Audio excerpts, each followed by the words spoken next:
How's it going, everyone? I'm Frankie Cavone of Mirth Films, and today we're going to take a look at the Canon 75 to 300 f4 to 5.6 and see if it's really that bad of a lens.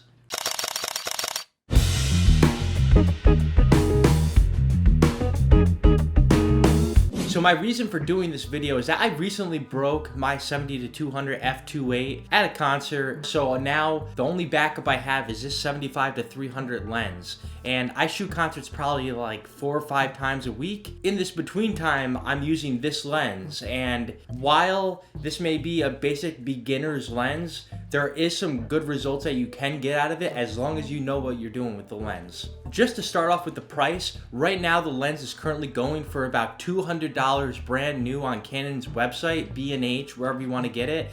For used prices, you could get it at around $75 to $100. And if you're just starting shooting, you only have the 18 to 55 kit lens, and you want something to get that farther reach, whether it be nature, whether it be shooting concerts, or just far distances, sports, whatever it may be, the 75-300 lens is not a bad lens to start with, but it is not a lens that I would actually continue shooting with throughout my career.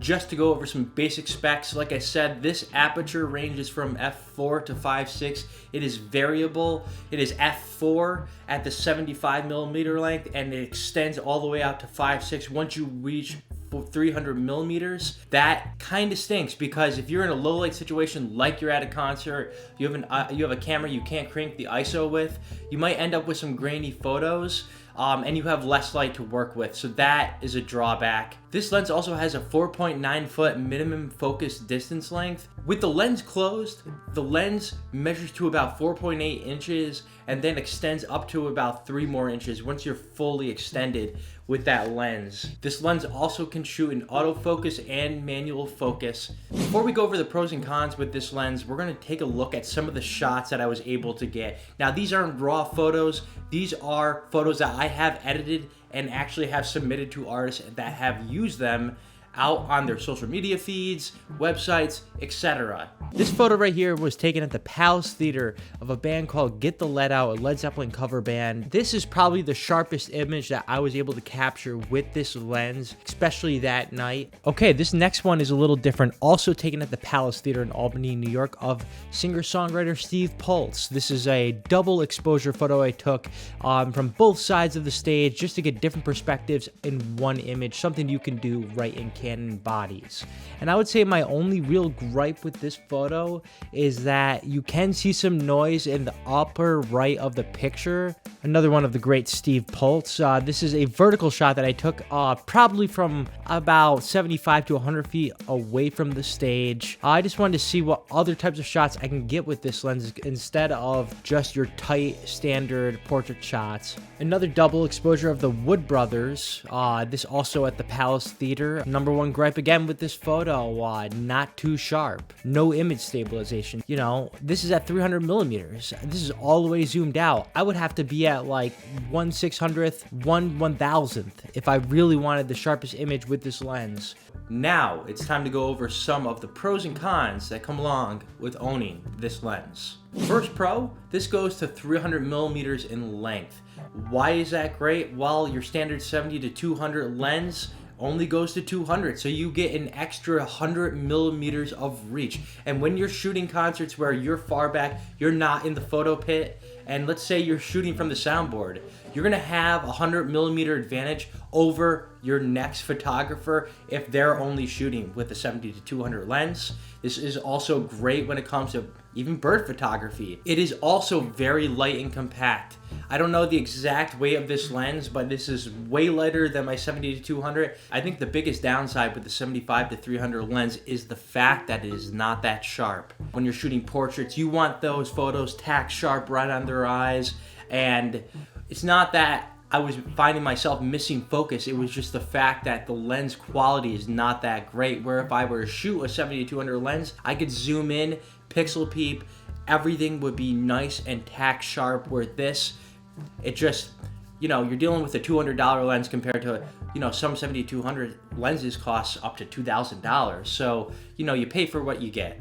Another thing I didn't like about this lens is the make to miss ratio that I had. The autofocus with this lens is not that snappy. And when you are in moments where you have to move fast and the subject's moving fast, you need a camera that can keep up with a lens that can keep up.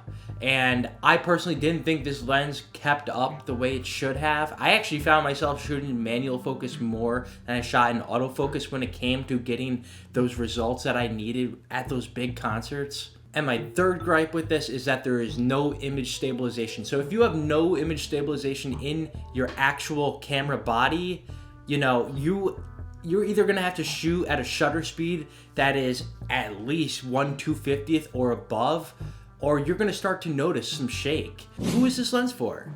Personally, I think this lens is for beginners, or again, is just a good backup to have if one of your lens breaks on the telephoto side. You can get good results with this lens. You know, I was a little worried that when I was looking at these shots, how would this lens do for a beginner? Would it discourage them from even wanting to shoot because it's not that good quality of a lens? And no, I don't believe that, because I think what matters the most is that the person knows what they're doing behind the camera, because it doesn't matter what lens you have, it doesn't matter what camera you have. As long as you can frame the shots and you know how to handle the subjects you're handling at that point in time, you're gonna get good results anyways. They may not be the sharpest results, but they're going to be results. And for $200, let's just say you just bought your first camera, you just bought the Canon T7i or whatever it may be, and you want a long lens to go along with that 18-55 compact kit lens, this is a good option. If I was a pro, if I was getting paid to shoot, I would absolutely not use this lens. I would either rent a lens, which is never a bad option, or I would save my money up and buy one outright. Again, for concert photography purposes, I want something that's a little more sharp, a little more professional, because I'm working with professional musicians on a daily basis, so I want to give them the best results that I can get. This is great for enthusiasts, not great for professionals. If you have any questions about this lens, please let us know in the comments section below, and please subscribe to our YouTube channel so we can keep on doing this for you. My name is Frankie Cavone of Mirth Films, and thank you for watching today's video.